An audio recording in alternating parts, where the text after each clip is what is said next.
Thanks for joining us for today's AVST Live webinar. Today our topic is Skype for Business Adoption and Migration. Neil Butler, our Director of Sales Engineering, is going to be walking us through the presentation. We will also have time for questions at the end, so want to let you know that you're welcome to type your questions in at any time. Also, we will make the slides available to you. They're actually posted in the handouts area on the webinar panel, so you can download those now or during the presentation if you'd like. And in addition, when we send the follow-up email later today, that will include a link to the slides as well as a link to the recording of this session in case you want to review any of the content. And a couple of other things. We do have some upcoming webinars I want to draw your attention to. In that follow-up email, later today, I'll include a link to where you can sign up for these if you're interested in these topics. And then lastly, we are doing a Plantronics headphones giveaway, so we won't do it on the live session, but just so that you know, if you're one of those lucky winners, look for an email from me later today and we'll get those to you. So with that, I'll go ahead and turn it over to Neil. Thank you, Ann. Welcome, everyone. We certainly are happy that you're willing to take your time and come spend a little time with us. This is a particularly interesting subject to us, and judging from the number of attendees, to a lot of other people as well. We kind of first start with justifying, who we are that we should be talking about this subject. Everybody wants your time. Let's talk a little bit about why we think we could be here and have this conversation and have some validity. Certainly, we've been around a long time. We've been in the unified communication space since 1982. We have a lot of systems and products out there, and they range from little simple only voicemail systems to fully complex personal assistant call routing management systems. Mainly, we're headquartered here in the United States, but we do have an international presence with both offices and partners scattered throughout the world. And what we do, basically, is we service the enterprise's needs for certain types of unified communication systems. Compared to some of our competitors, we have a fairly narrow focus. We don't make a phone system. We don't make a network router. We just make the UC component that handles calls, messaging, and a certain amount of fax capability. And the way we do this is by creating a product that works in any environment, which means you can leverage your existing infrastructure in both the groupware area and the telephony area as long as you'd like. But at the same time, we have a sharp eye on the market, and we tend to be a leader in delivering the unified communications solutions as they come out. We were first with unified messaging, first with the integrated fax server. It's just kind of what we do. We have a lot of features that are totally unique in the market today, but we also pay quite a bit of time making sure we have all the things covered that customers want. And our architecture is a little unique as well, which means we have a very risk-free kind of deployment. You can put our product in today, and it'll work on any system you have, and you can know that moving forward, you'll be able to take our product and solutions with you. And I think that comfort factor is fairly important in today's market, considering how volatile it is. And there's probably no part of the market more volatile right now than the Microsoft Skype for Business market. And this has been a market we've been following very closely for about 7 years now. And we have some very unique things to show you in terms of what we can do in this market. And I think we have an interesting slant on this market and where it's going. And so this will be a combination of looking at the market itself and understanding what's going on out there, because this is not an easy thing to understand right now, and then looking at our product, and if you have decided to go in the direction of Skype for Business, just making sure you understand what value we would bring to that type of deployment. We've been a Microsoft partner for many, many years. We're a little unique in that we have dual certifications. We have gold in both communications and messaging. There's very few people that have both of those, but we feel that's a minimum necessity if you're going to integrate into the Microsoft environment with communications apps that integrate with their messaging apps as well. And we've got the full feature set for everything from simple legacy voicemail replacement to a full consolidation of an infrastructure. And what we find is our ability to go in and deploy solutions in any environment that's there any feature we have in any environment that's there without having that list of things you have to replace makes us a very comfortable piece right now to let you start to do these kind of deployments. We don't come in and say, here's what you have to forklift. You know, you can't get unified communications until you get out of that old phone system and get to a new voice over IP system. That's just not the case. Everything we have works on every phone system that's out there. Microsoft is very interesting in our market for disruptions that they have caused. The first big disruption they caused, of course, many years ago, was by adding unified messaging to their Exchange product. And we were at the time, and still are, the leading provider of unified messaging. And all of a sudden, people were telling us, well, Microsoft has thrown that in for free, so you'll be out of business in no time. And it just didn't work out that way. Microsoft always has a very unique view on markets. They don't necessarily go in and analyze the market and figure out what they need. They have more of a tendency to bend their product over to touch that market and try and kind of draw it in that way. So there was a major slowdown in unified messaging and voicemail sales years ago when came out, and then people looked at it and realized it really wasn't a very viable solution. So the market basically bounced back. And then about maybe 4 years ago, same kind of disruption. You know, Microsoft had eyes on the telephony market for years. Started with Live Communication Server, and then OCS, and then Link. But in those early iterations of the product, it really just didn't compete. It didn't have what it needed. It wasn't close. So what we found was it was necessary to be able to talk to people, you know, about, you know, why they couldn't go in that direction, why it really didn't make sense at this time. But Microsoft actually was more serious about it starting shortly thereafter, and with the later versions of Link and the versions of Skype, they added a lot of functionality, and that functionality really made a difference. And all of a sudden, there was a serious movement to deploy Skype as a telephone system at the enterprise level. And I mean, it was very serious. They were gaining market share faster than anyone else was. And at that time, we had a unique opportunity, because we're going to talk about how our product connects, and we could actually enhance that kind of installation. And we had a very, very close relationship with Microsoft, because the thing about Link and Skype was it was missing a lot of key features, but they had some great APIs, so there were a lot of very powerful third-party products that by using Skype as the core phone system and some of these third-party products, you could indeed do an enterprise deployment of this and pretty much have everything you needed. And we were one of those third-party products that got around some of the shortcomings on their messaging side. And then just recently, starting at the end of last year, beginning of this year, they started confusing everything again by telling their larger customers, oh no, don't deploy Skype on site, deploy it fully in the cloud. Skype in the cloud, completely hosted, everything you want, everything from dial tone to email, we'll do it all.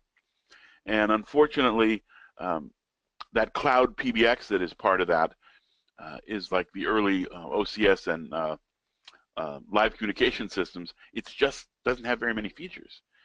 And so right now, we're kind of in a stall where a lot of people are interested, but not very much activity is actually happening. If you go out, and we do, I mean, this is what we do for a living, right? We're out talking to the enterprises and trying to figure out where they're going. A huge number of these companies we talk to are either seriously moving towards deploying it, have a small sandbox somewhere where they're testing it, have factored it into their plans over the next few years. I mean, there's just no disputing the fact that there's a large number of enterprises very interested in doing that. But when we actually talk to them in terms of what they're using, there's very limited implementation, even planning to deploy it. Very few people right now are saying, yeah, we're going to put this in very soon for our entire enterprise. But almost no one, or a very small percentage, is not considering any type of Skype deployment at all.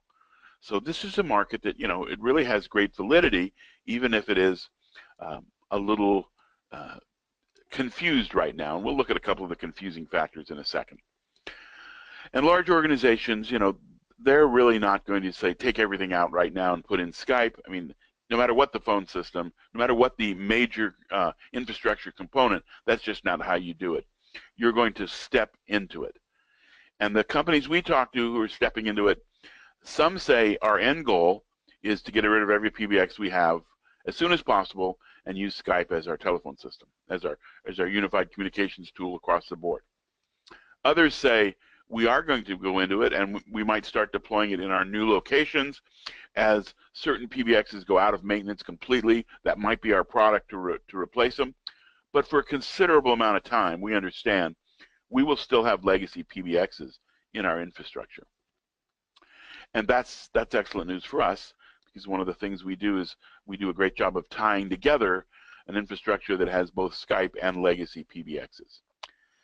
But all of them agree we will need third-party solutions to deploy Skype.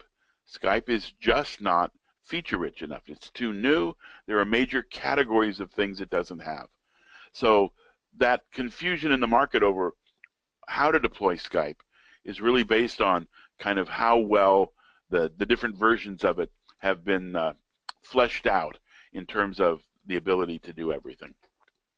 Now, from our point of view, what we've discovered, what puts us sort of on the map in the Skype world, is we have a way to hook our CXE product, our Unified Communication Server, up in a Skype environment using native Skype connectivity. There's no software you have to put on the Skype servers. We're just using their trusted application technology, and in some cases, their UCMA managed API. But when we do this, we can now take the place of the Exchange unified messaging. Now, by default, if you deploy Skype as a telephony system, your voicemail system is actually Exchange UM. That's the only option available. And Exchange UM has a couple of drawbacks that we're going to look at a little later on, but there definitely are customers that are not willing to do that. And in today's market, the only other choice is to deploy CX. Exchange still gets deployed as the messaging system, the text messaging system, the email system, groupware, calendaring, all of that. But instead of deploying Exchange Unified Messaging, that component gets replaced by our CXE system on the network. And because we can do this, we've been involved with Microsoft very closely over the last few years. When they get a customer that says, we want to go with Skype, but we feel we can't store our voice messages in Exchange, let's say that's one of the common issues, then Microsoft will point the VAR towards us and we'll become part of that deployment. Now, if you look at the confusion in the Skype market, it sort of has to do with how flexible the product is, how many different things are being offered, and also where Microsoft is focusing. So if you go back to the beginning, the first versions of Link that were actually possible to be used as a phone system that had some functionality, enough functionality, they were deployed on site. And the same with Skype. When they went to Skype, Skype for Business would be all components on site.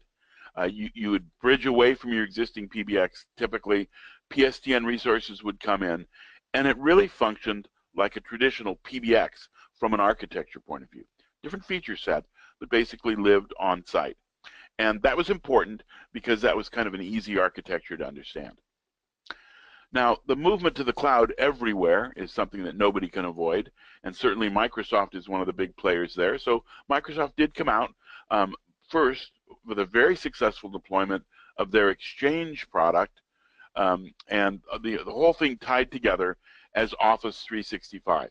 Office 365 functionality and licensing first made it very, very attractive for smaller businesses, and then also for larger businesses. So then we found people who would deploy Skype in what was called a hybrid architecture. And that meant some of your components for Skype, when it was your phone system, stayed on site, and some were up in the cloud. And in both those first two environments, on-premise and hybrid cloud premise, we could put a CXE system in and connect to those components that were on site of Skype and do all the things that we're going to talk about the system doing as we move through the presentation. So those were the two places where we were really building momentum in the market, as was Microsoft. But then, as I said, about a little more than a year ago, Microsoft came out and said, but instead, why don't you have your entire telephony PBX be up in the cloud. We're gonna come out with a new product called the Cloud PBX, which people assumed was the Skype phone system, but it isn't. It's a brand new product, and it'll be up in the PBX, and it'll be your basic telephone system. And you still can use PSTN resources, telco resources from site. Let's say you have an ongoing contract, you don't want to pay a penalty to get out of it. There are various gateways that will let you connect those circuits straight up to that cloud PBX. Or, drawing on the right, Microsoft will actually become your telco resource company. They'll become your network company as well. So the two right-hand implementations are basically the same, except how the PSTN resources are getting into the cloud PBX. Now the problem with the cloud PBX is it's brand new. It's missing features just like Skype, missing even more than Skype, but it has no APIs. So there's no way to get those features right now. So where if you were talking to Microsoft about a large 20,000 user deployment of Skype on-premise and you were going down that path and very happy with it, all of a sudden Microsoft comes out and says, no, don't do that. We really recommend you deploy it in the cloud. And that might even sound attractive at the beginning, so you start having those cloud conversations, only to find out what's missing from the cloud PBX makes it almost impossible for any enterprise to use it. There's no attendant consoles, there's no call recording. You're stuck with storing your messaging, your voice messages in the Exchange server. So all those things that were problematic on Skype are still problematic on the cloud PBX, but there's no possibility of solving them with third-party applications. So this is the kind of confused state of the market right now. Microsoft really is pushing hard for you to go to the cloud, but they're telling you right up front if you talk to them that, yeah, we don't really have all those things you want. So that's why we're kind of in a little stall time right now. Still plenty of people are deploying it on site, and most of them are deploying it, like I said before, sort of an office at a time or a department at a time, testing it out, making sure it's going to do what they want. And those are ideal solutions for us because our product, a single CXE, can connect to your Skype. It can connect to the hybrid environment. It can connect to the on-premise environment. At the same time, connecting to all your legacy PBXs. And that allows you to start consolidating things down, even though you're really not moving ahead to do your entire telephony infrastructure at once. We've got just so many customers who basically had analyzed what they wanted to do with Skype and had looked at it and maybe done a trial project and put together a business plan that says over the next few years, they're going to move it, and every time they have to replace a phone system, they'll do it with Skype. They'll slowly move all their users over there. They deployed Skype for Business for instant messaging and presence unilaterally for everyone, and then they brought the telephony client over on an as-needed basis as they wanted to do it. And once again, our system sitting in between those two systems is excellent. We do all sorts of things. In this environment where you have an Avaya PBX and a Skype PBX, you can actually make calls from the Skype client on the Avaya PBX phones out of the Skype client, but we actually make those calls happen on the Avaya telephones. So a click-to-call feature. So there's a lot of very tight integration. The big piece here to keep in mind in terms of why people will talk to us is if for some reason you don't want to use Exchange UM, and we'll go through some of the main reasons in the next couple of slides. The only alternative you have today is to put the CXE product in. Exchange still functional, it's just email only. We become the voice and the unified messaging piece. And that gives you choices for where you want to store your messages in case you don't want to put them in Exchange.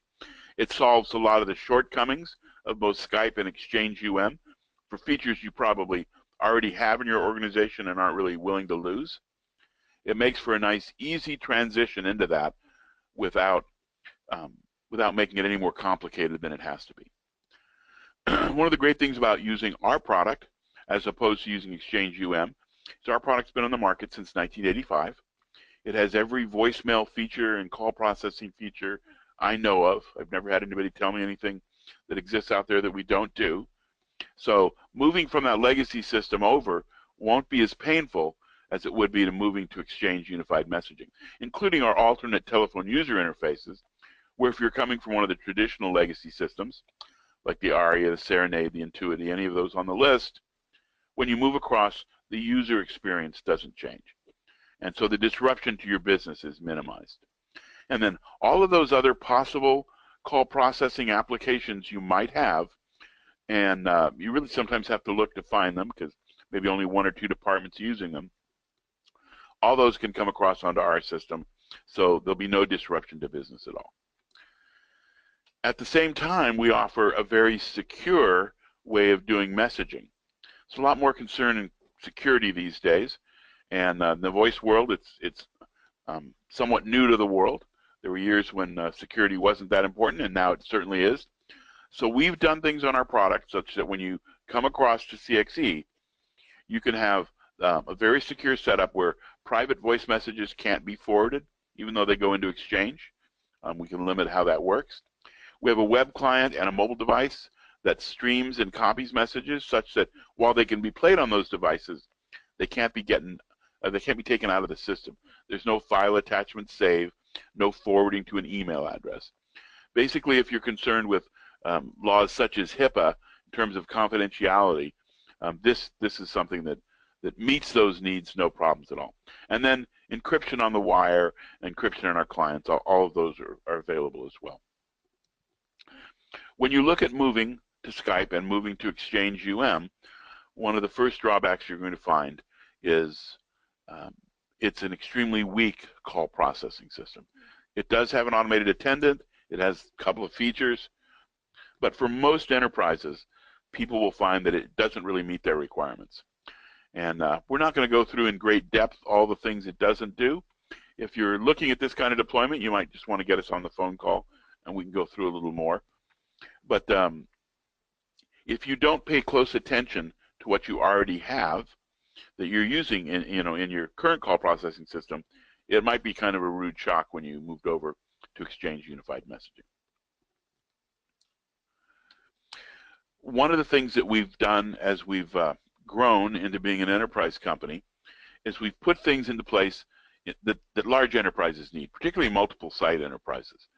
And things like directory menus. So when somebody reaches a specific place in a menu and they want to speak a name or they want to do dial by name, they only want to look at the people in that one segment of the company. That's easy for us to do.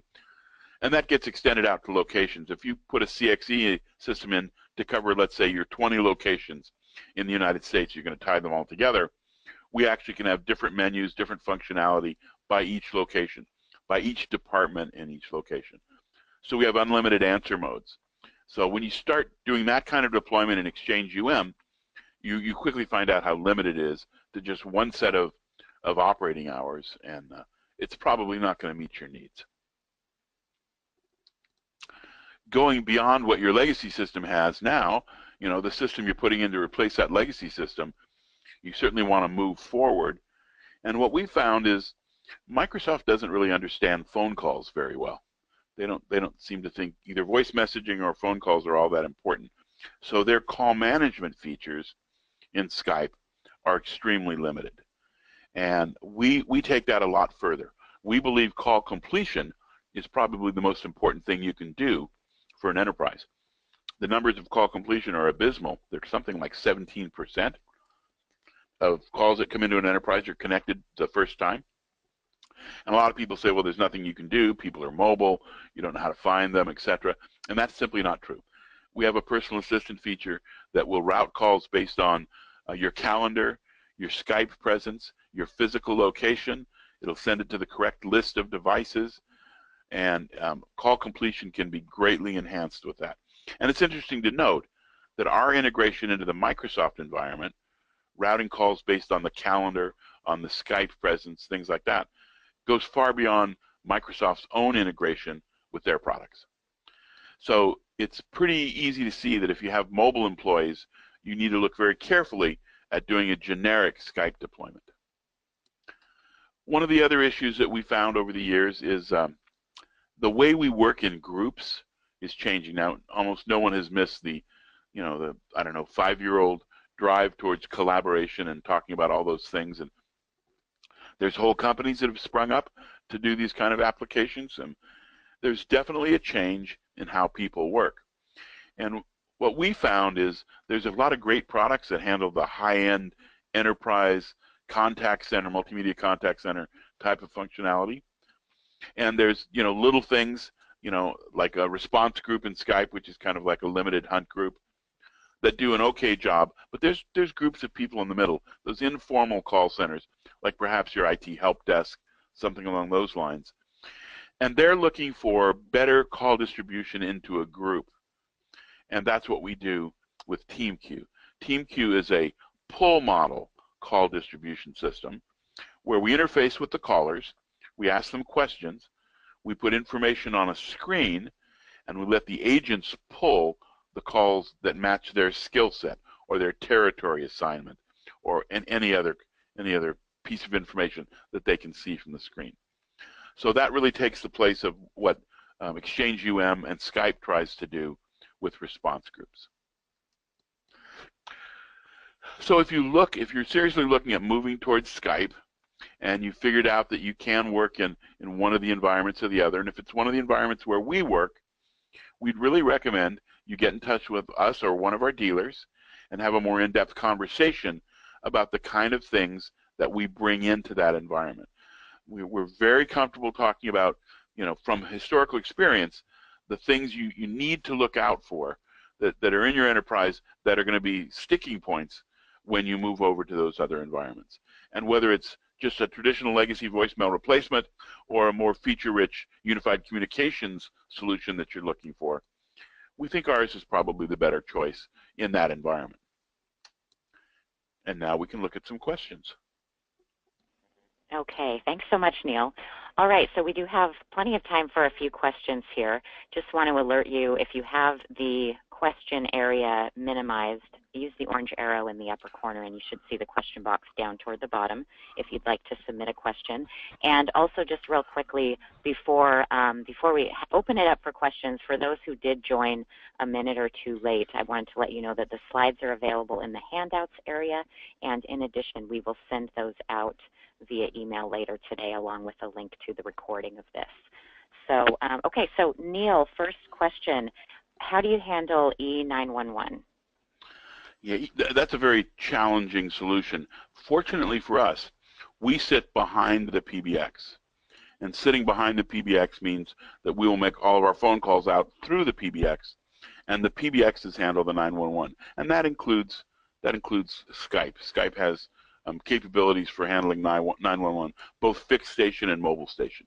So from our point of view, it's sort of a non-issue because of the way our architecture is laid out. Okay. All right. Next question.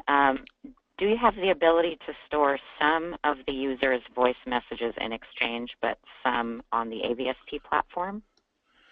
Yeah, and that's probably the most typical type of deployment. When I talk about this, I usually talk about healthcare, because healthcare is a really nice mixed environment. If you think of healthcare, there are groups of people that handle confidential patient information in their mailbox.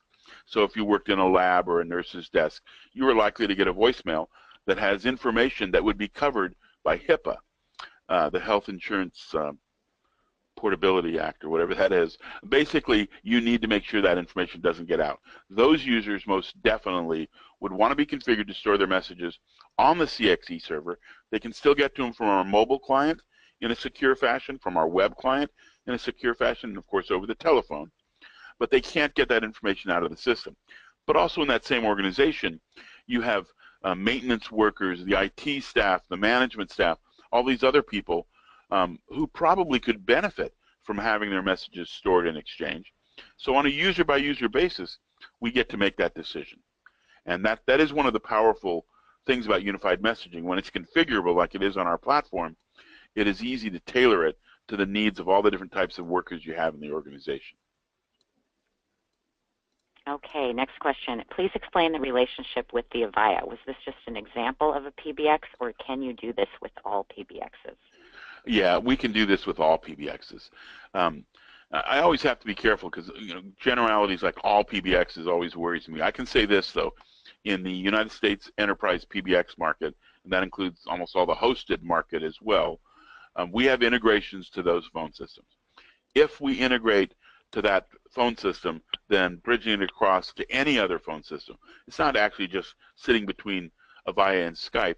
There's a lot of organizations that are half Avaya, half Cisco, and they're looking to consolidate and integrate. And we do that same thing in that environment as well. Okay, next, how would the Skype for Business mobile client on my smartphone work with CXE? You know, it actually, it's just the telephone. So, I mean, there's really no integration point between that. You would have our mobile client as well on your smartphone, so that, let's say a call comes in and it rings, and in Skype, of course, it would ring to all of your Skype clients at once, and perhaps even your mobile telephone number at once. Didn't get answered, that call would be forwarded to CX. That would now go into our system. If you're storing your messages on our system, our mobile client, you'd have an inbox on your mobile device with our mobile client where you could play your messages, forward them to other users, delete them, etc., but you couldn't get them out of the system. For a user that was storing their messages in Exchange, it would be in their Exchange inbox on their mobile client, same full access, and the ability in that case to get the messages out of the system. So it isn't so much that we do something with the Skype client as we have our own client once that message gets to us. Okay, thanks, Neil. So there's actually a couple of questions here about user cost, user licensing, unified messaging versus voicemail users. I don't know if you want to make it just a general statement or clarification on that. Sure. So there's a number of different licensing models that our various channels use.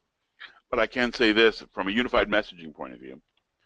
If you are storing your messages on CX and getting them from our mobile client or our web client, then there's no license charge at all. There's no license charge for users through our general channel. You can put as many users on a system as you want, and every one of them can use the secure and the web client. If you want to store your messages in Exchange and get them through the Exchange clients, then that would require a license for the user, and we sell packs of licenses. They're very inexpensive, and it's generally not. It generally doesn't tend to be a pricing issue so much as a functionality issue. Okay, next, can you record Skype calls? So recording is kind of a complex subject. Yes, there are some cases in which we can record Skype calls. We do upfront recording decisions. So let me say it this way: if you had our product and you called me, and it went to my schedule, it looked at my location and my calendar, figured out they should send the call to my mobile phone, and I answered it. Now it came through Skype, but I'm getting it on my mobile phone. I can actually have a choice. It'll say to accept and record, press 1, or say accept and record with a speech interface. And then I would accept and record it. It would record that call and put it in the message. What I can't do is, after I'm already in the call, I can't say, oh, hold on, let me record this. So it's upfront decision kind of thing. Likewise, when I make a call from my mobile client, I can make a call that says call and record. So I proactively make that decision. When I make that outgoing call, that entire call is recorded and it is put into my inbox as a message. But once again, I can't at any time just randomly decide to jump into recording once I'm already on a call. Okay, and then Neil, can you answer the same question with regard to TeamQ, which came up toward the end there? Sure. As far as call recording. Sure, and the answer is a little different. Right now, TeamQ does not do call recording. And what that means is, like a traditional call center where you would actually want to record those calls and be able to use them later, TeamQ does not support that. The next version of software, which I believe is a September release, I would have to double check that, but I believe it's September, will have the ability to record the TeamQ calls. Now, as important as call recording is, what you'll also find in the September release is we will be partnering with a third party for a full screen and call recording application functionality that can work along with TeamQ as well.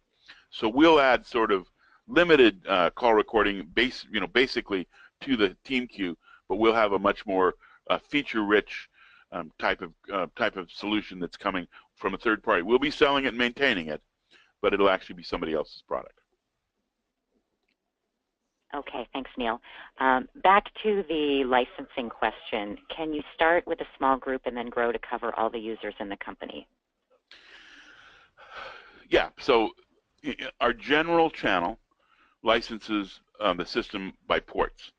So you could buy a 4-port system and put 150 users on it in a small group, and then when you're comfortable, you could add another 8 ports and add another 500 users or whatever you wanted to do. It's very easy to grow it that way.